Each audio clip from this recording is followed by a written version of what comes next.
ஹல்லேலூயா. கர்த்தருடைய பரிசுத்த நாமம் மகிமைப்படுவதாக. உங்கள் ஒவ்வொருவரையும் இந்த ஆராதனையில் நாங்கள் சந்திக்கிறது எங்களுக்கு மிகுந்த சந்தோஷம். இன்றைக்கும் நம்ம ஆண்டவரை சேர்ந்து ஆராதிக்க போகிறோம். நம்முடைய ஆராதனை நம்ம ஆண்டவருக்கு மிகவும் பிரியமான ஆராதனையாக இருக்க வேண்டும். நம்ம அநேக ஆத்துமாக்களை அவருக்காக ஆதாயப்படுத்தும் போது அவர் எவ்வளவு மகிழ்ச்சியாக இருப்பார். அந்த ஆத்துமாக்களுக்கு நாம் காவலாளியாக இருக்க வேண்டும் என்று அவர் விரும்புகிறார். எல்லாரும் சேர்ந்து பாடலாமா? இயேசு ராஜா வருவார், இன்னும் கொஞ்சம் காலம்தான், மூச்சலோகம் சேர்ந்திடுவோம் என்று சொல்லி பாடலாமா?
இந்த நாளிலும் கர்த்தருடைய வார்த்தையை கேட்க போகிறோம்.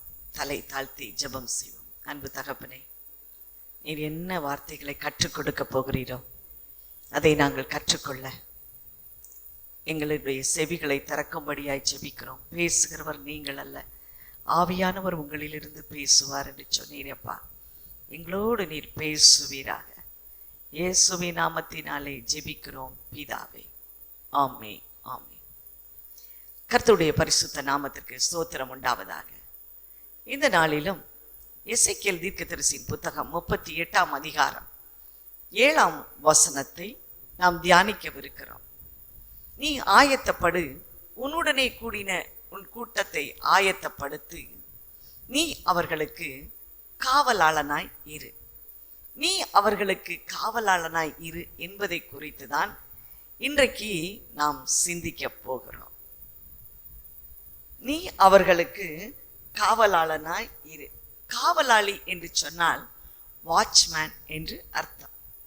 தேவனுடைய நகரமாகிய எருசலேமிலும் அங்கே ராஜாவின் அரண்மனையும் தேவனுடைய ஆலயமும் இருக்கும். அதை சுற்றிலும் அலங்கம் எழுப்பப்பட்டிருக்கும். அலங்கம் என்று சொன்னால் காம்பவுண்ட் வால். இந்த காம்பவுண்ட் வால் மேலே 12 வாசல்கள் இருக்கும். அந்த வாசல்களின் மேலே கோபுரங்கள் இருக்கும். அந்த கோபுரத்திலிருந்து ஜாமக்காரர்கள் காவல் காத்து கொண்டிருப்பார்கள், எதிரிகள் எப்படி நுழைகிறார்கள் என்று சொல்லி. எரேமியா தீர்க்கதரிசியின் புத்தகம் 39ஆம் அதிகாரம் 2ஆம் வசனத்திலே பார்க்கிறோம். அங்கே அந்த அலங்கத்திலே ஒரு திறப்பு கண்டது, அந்த அரண்நிலை ஒரு திறப்பு கண்டது. அப்பொழுது பாபிலோன் ராஜா இஸ்ரவேல் தேசத்திற்குள்ளே வந்து அங்கே இருக்கிற சிதேக்கியா ராஜாவை அவன் சிறைப்பிடித்து கொண்டு போய் அவனுடைய குமாரரை எல்லாம் வெட்டி போட்டு அவனுடைய கண்களை குருடாக்கி அவனுக்கு 2 வெண்கல விலங்குகளை செய்து பாபிலோனுக்கு கொண்டு போனான் என்று சொல்லி நாம் பார்க்கிறோம். இதை போலதான் இன்றைக்கு ஒரு திறப்பு உருவாகிற்று என்று சொன்னால் நம்முடைய வாழ்க்கையிலும் கூட பிசாசானவன் நுழைந்து விடுவான், நம்முடைய கண்களை குருடாக்குவான், நமக்கானவர்களை கொன்று போடுவான். ஏனென்றால் பிசாசானவன் கொல்லவும் அழிக்கவுமே அன்றி வேறொன்றுக்குமே வரான். நம்முடைய கண்களை எவ்விதமாய் அவன் குருடாக்குவான்? நன்மை எது என்று சொல்லி அறியாதபடிக்கு, எதிரிகள் எப்படி நுழைகிறார்கள் என்று சொல்லி அறியாதபடிக்கு அவன் நம்முடைய கண்களை குருடாக்கி விடுவான். ஆகவேதான் நன்றாய் போய்கொண்டிருக்கிறவளுடைய வாழ்க்கையிலே போராட்டங்களும் பிரச்சனைகளும் ஏற்படுகிறது. பாருங்கள், சிலருக்கு வேலைக்கே போக முடியவில்லை, சிலருக்கு திருமணமே ஆக முடியவில்லை, கடன் பிரச்சனைகள் மாறவில்லை, குடும்பத்தில் சமாதானம் இல்லை, குடும்பத்திலே பிரிவினை பிரச்சனைகள். இதெல்லாம் ஏன் வருகிறது? நாம் சிறிது நேரம் ஆண்டவருடைய சமூகத்தை விட்டு அல்லது ஆண்டவருடைய வார்த்தையை விட்டு நாம் கொஞ்சம் விலகி இருப்போமே ஆனால் இப்படிப்பட்ட காரியங்கள் நம்முடைய வாழ்க்கையிலே நுழைந்து விடும். ஆகவேதான் ஆண்டவர் சொல்லுகிறார், நீ அவர்களுக்கு காவலாளனாய் இரு. நாம் ஒவ்வொருவரையும் அவர் காவலாளனாய் வைக்கிறார். பிரியமானவர்களே, ஆதியாகமம் 4ஆம் அதிகாரம் 9ஆம் வசனத்திலே நாம் பார்க்கும் பொழுது ஆண்டவர் காயினை பார்த்து கேட்பார், உன் சகோதரனாகிய ஆபேல் எங்கே என்று. அவன் சொல்லுவான், என் சகோதரனுக்கு நான் காவலாளியோ என்று சொல்லி. இன்றைக்கும் கூட நாம் அப்படித்தான் கேள்வி கேட்டுக்கொண்டு இருக்கிறோம், மற்றவர்களுக்கு நான் காவலாளியா என்று சொல்லி. என்னையே நான் காக்க முடியவில்லையே, நான் மற்றவர்களுக்கு எப்படி காவலாளியாக இருப்பேன் என்று.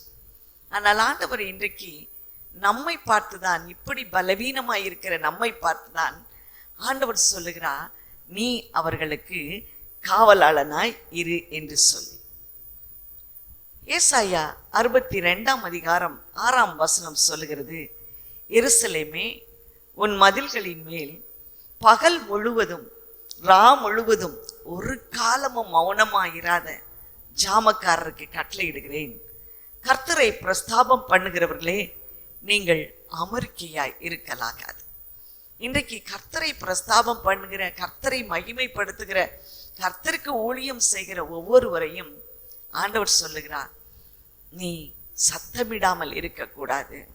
பகல் முழுவதும் ரா முழுவதும் ஒரு காலம் மௌனமாயிராத ஜாமக்காரரை போல நீ இருக்க வேண்டும் என்று சொல்லுகிறார். ஆண்டவர் தம்முடைய ஜனங்களை பாதுகாக்க விரும்புகிறார். ஆகவே அவர் காவலாளர்களை அவர்கள் மேல் வைக்கிறார். எரேமியா 6ஆம் அதிகாரம் 17ஆம் வசனம் சொல்லுகிறது, நான் உங்கள் மேல் காவலாளரை வைத்து எக்கால சத்தத்துக்கு செவி கொடுங்கள் என்று சொன்னேன் என்று சொல்லுகிறார். இன்னும் பாருங்கள், எசேக்கியேல் 22ஆம் அதிகாரம் 30ஆம் வசனம் சொல்லுகிறது, நான் தேசத்தை அழிக்காதபடிக்கு திறப்பிலே நிற்கவும் சுவரை அடைக்கவும் ஒரு மனிதனை தேடினேன், ஒருவனையும் காணேன்.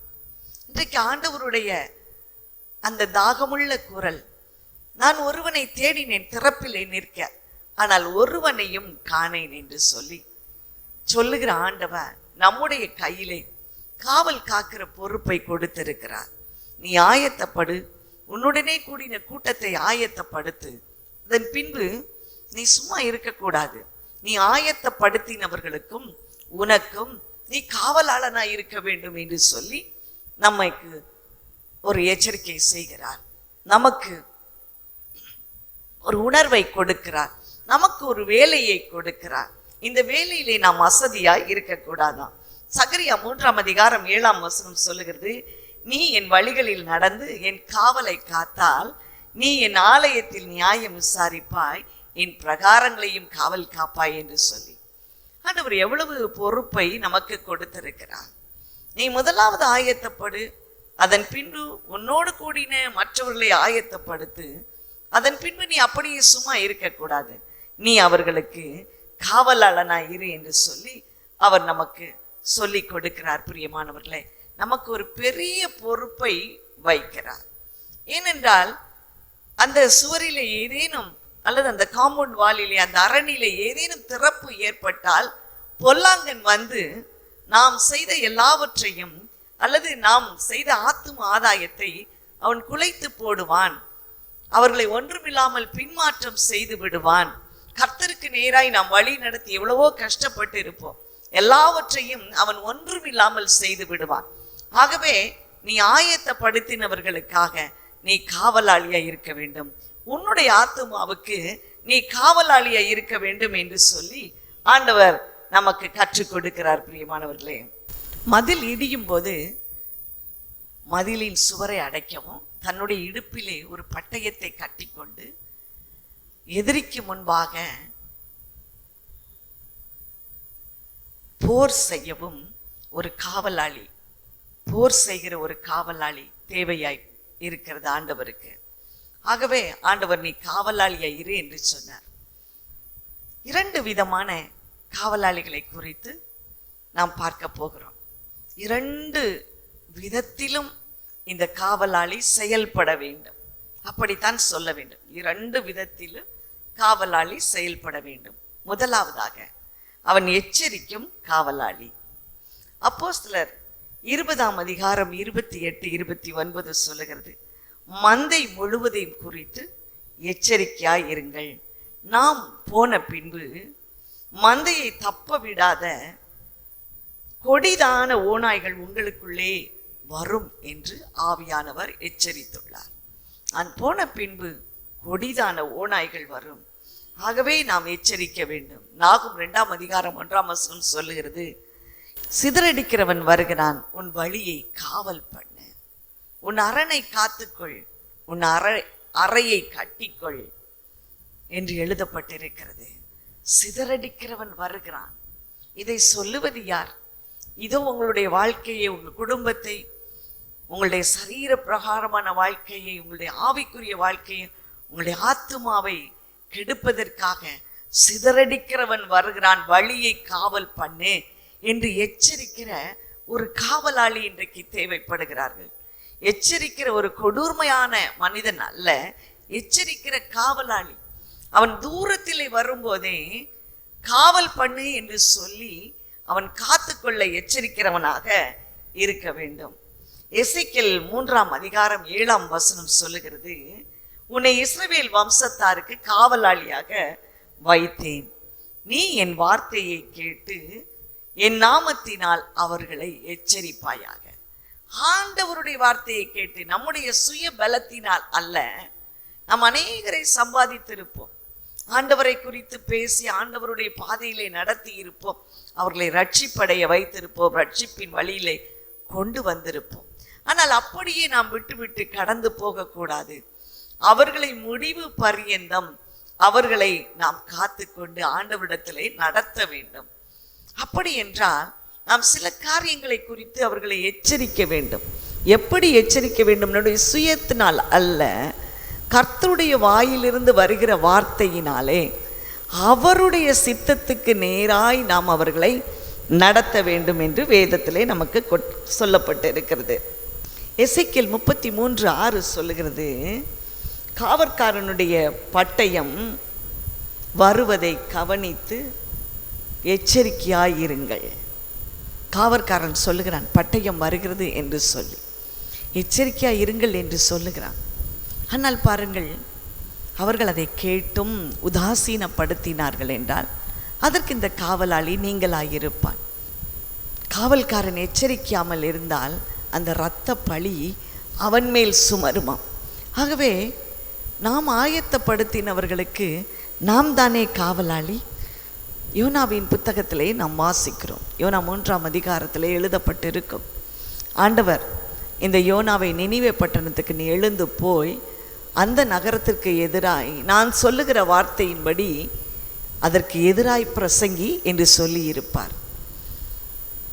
அவன் அப்படியாக அவன் எழுந்து போகும் பொழுது அவன் தர்ஷீஷுக்கு போவான். மீன் அவனை விழுங்கி போட்டது, மீண்டுமாய் கரையிலே கக்கிற்று. திரும்ப அவன் ஆண்டவரிடத்தில் வந்து அவன் திரும்பவும் அந்த நினிவே நகரத்துக்கு அனுப்பப்படுகிறான். அப்பொழுது ஆண்டவர் சொல்லுகிறார், நீ அந்த நகரத்துக்கு எதிராக நீ பிரசங்கம் பண்ணு என்று சொல்லுகிறார்.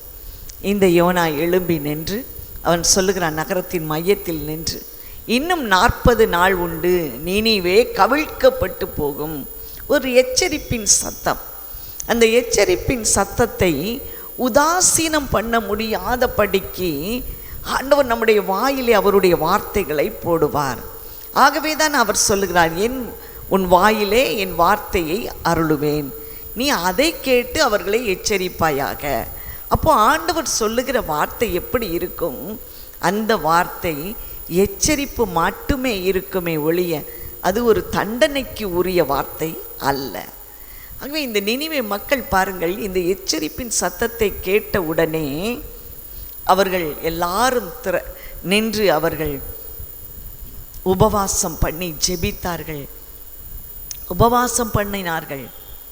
ஆண்டவர் அவர்களுக்கு வருகிற தீங்கை குறித்து மனஸ்தாபப்பட்டு அதை செய்யாதிருந்தார் என்று சொல்லி நாம் பார்க்கிறோம்.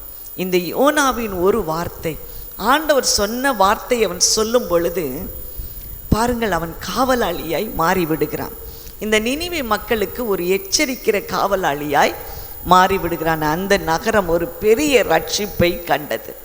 அப்படியானால் நாம் எச்சரிக்கும் போது, காவலாளிகளாக மாறும்போது, எச்சரிக்கும் காவலாளியாய் மாறும் பொழுது ரட்சிப்பு அங்கே கிடைக்கும். ரட்சிப்பு கர்த்தருடையது. நம்ம கூட அப்படித்தான் அநேக நேரங்களில் அநேகரை வழி நடத்தி இருப்போம், கஷ்டப்பட்டு வழி நடத்தி இருப்போம். ஆனால் பாருங்கள், அவர்கள் தவறான பாதையிலே செல்லும்போது நாம் வாய் மூடிக்கொண்டு சும்மா இருக்கக்கூடாது. அவர்கள் முடிவு பரியந்தம் ஆண்டவருக்குள்ளே நிலைத்திருக்க வைக்க வேண்டியது நம்முடைய பொறுப்பாய் இருக்கிறது. ஆகவே தான் ஆண்டவர் சொன்னார், நீ அவர்களுக்கு காவலாளனாய் இரு என்று சொல்லி.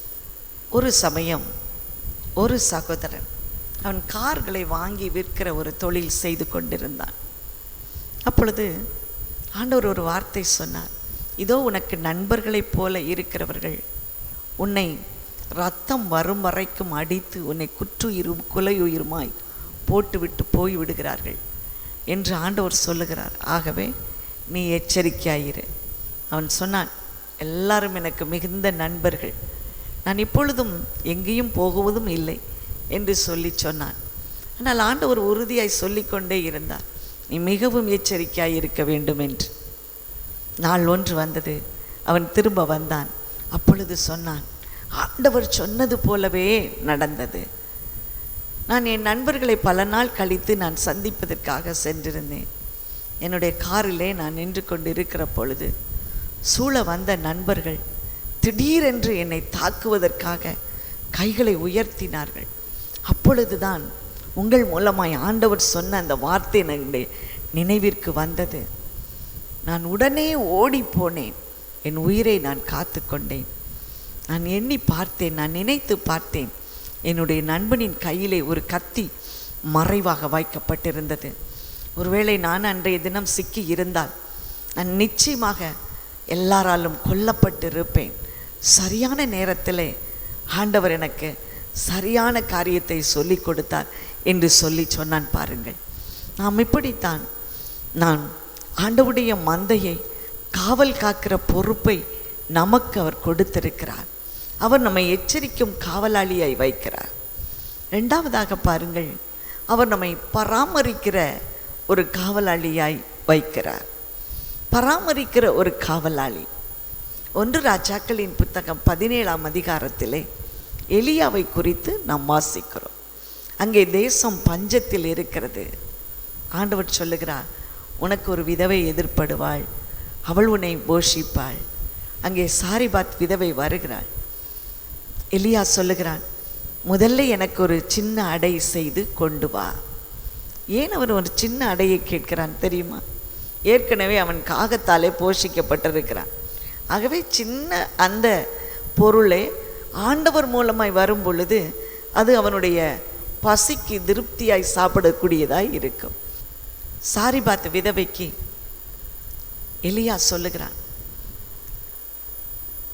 உன்னிடத்தில் இருக்கிற மாவிலே ஒரு சின்ன அடை எனக்கு கொண்டு வா என்று சொல்லி அவள் சொல்லுகிறாள், நானும் என் மகனும் கொஞ்சம் மாவு என்னுடைய கலசத்தில் இருக்கிறது, கொஞ்சம் எண்ணெய் இருக்கிறது, அதை சுட்டு நாங்கள் சாக போகிறோம், அதற்காக நான் விறகு போக்கி கொண்டு இருக்கிறேன் என்று சொல்லி.